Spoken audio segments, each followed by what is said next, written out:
The New Orleans Saints. It's really easy to focus on the way last season ended.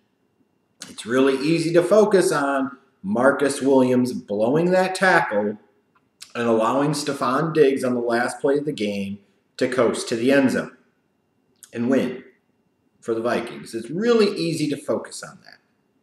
And it's really easy as a result to sit there and say, hey, that's a disappointment for the Saints. And there's no question that losing in that type of fashion after the season the Saints had had, being one play away from the NFC Championship game and only losing, is an incredibly disappointing way to finish a season. But unfortunately, sometimes we can get too focused on the ultimate destination and result and not focus on the path and the journey. And when you look at 2017 for the Saints, it was a really, really good season. And while some people, it seems like almost every year, pick the Saints, and I think in part that's because of Drew Brees to win that division, the reality is a lot of people weren't incredibly high on them. I know I wasn't certainly that high on them at all. If I recall correctly, I picked them to finish last in the division. And they went out there. Drew Brees had one of his most efficient seasons throughout his first ballot Hall of Fame career. This was a team that was able to run the ball a lot with a great two-headed monster in Mark Ingram and Alvin Kamara. Michael Thomas had a great season in that defense. While they weren't elite, they were effective. And we've talked about it for years, that if the Saints could run the ball and play middle-of-the-road defense, this was arguably a championship contending team as long as Drew Brees was there because of the greatness of Drew Brees. And you saw that last year. They could run the ball. It took a lot of pressure off Drew Brees after so many years of being so one-dimensional offensively. They weren't. And it made a significant difference for that offense, the lack of pressure on Drew Brees' shoulders. You could pick and choose your spots better. You could focus on his quality of decision-making. You could focus on him not having to force as many opportunities, as many throws. And he could be the incredibly accurate, historically great, accurate passer that he is. And that defense would be on the field less, meaning that they are rested, they're fresh, and they could play better. They could make more big plays, and they did. And part of that is some of the drafting they've done in the past couple of years. It started to pay off a little bit. You look at that 2017 draft class. You can get a Marshawn Lattimore and an Alvin Kamara out of the same draft class. You've done pretty well for yourself. And I know it's easy to focus on a guy like Marcus Williams and say, well, you don't want to throw him into the mix, but he still had a solid rookie season. I mean, one bad play doesn't mean he was a bad player by any stretch of the imagination. The Saints got contributions from the rookie class, and it made a massive difference for them making the playoffs, winning that division, and being one play away from an NFC Championship game. So now as you go into 2018, you're trying to figure out, can the Saints team play at a similar level? Can the Saints even improve a little bit, or are they due for a little bit of a backstep? Time will tell. In terms of the moves they made in free agency this year or in the offseason, they bring in Cameron Meredith, which was kind of one of those low-risk, potentially medium-reward type of deals. They needed some more bodies in that receiving group, and Meredith could be a nice addition for them. Then the trade for Teddy Bridgewater. I'll say this about the Bridgewater trade. If they envision him as the long-term replacement for Drew Brees, I am totally okay with them giving up a third-round pick to get him. I truly am. Absolutely am. That said, if you are only going to have Bridgewater there for this year, giving up a third-round pick for him was massively idiotic. Especially when maybe you could have potentially thrown a little bit more money at him than the Jets did and brought him in via free agency. Now, maybe Teddy still would have wanted to go to the Jets because maybe he would have envisioned a better chance to play, a better chance to start. But we know ultimately that did not happen. But when you look at it from a Saints standpoint, you gave up a third-round pick for a guy who may not see the field at all this year when you're in a win-now type of mode is kind of strange, combined with the fact that you gave up that first-round pick in 2019 to get a guy like Marcus Davenport, an unproven edge rusher from Texas San Antonio. I mean, that is kind of bizarre to me. But if you're going to keep Bridgewater in the fold long term, then that makes a world of sense, and that's a great move. A third-round pick won't feel like you paid nearly enough for him. Because Teddy can still play. Teddy can start in this league. But maybe you could have just gotten him in free agency. When you look at the draft, though, You know, one of the major keys to success for the Saints in the 2017 season was that great 2017 draft class that they had.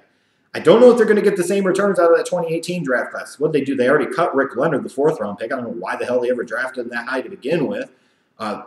They gave up a lot to go up and get Marcus Davenport. And it's kind of interesting because if you're the Saints, you're like, if you had to sit there and give up a 1st-round pick next year to go get a guy like Davenport, who's an unproven edge rusher, raw with a lot of work needed to potentially unleash his full potential, why not have given up a little bit more, truly went all in and went nuts and go after a Khalil Mack? Now, that's not saying the Raiders would have been interested. That's not saying they would have been able to piece together a deal. But kind of revisionist history, yes, but maybe the job of NFL front offices is to be able to be forward-thinking and to think ahead and look ahead.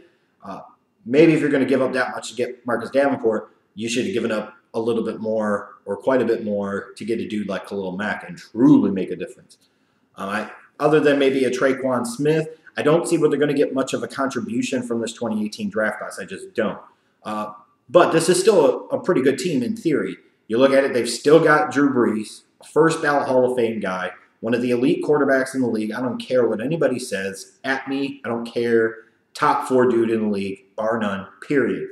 Then you've got Sean Payton, one of the better offensive minds in football, who finally had better personnel to balance out his offense this past season, so that way they weren't as one-dimensional and they weren't as pass-happy, and you saw the positive results that came out of it. Then you look at this team, and once they get Ingram back from the suspension, you're envisioning Mark Ingram, Alvin Kamara, a 1-2 running back combination that is as good as anybody's in the league.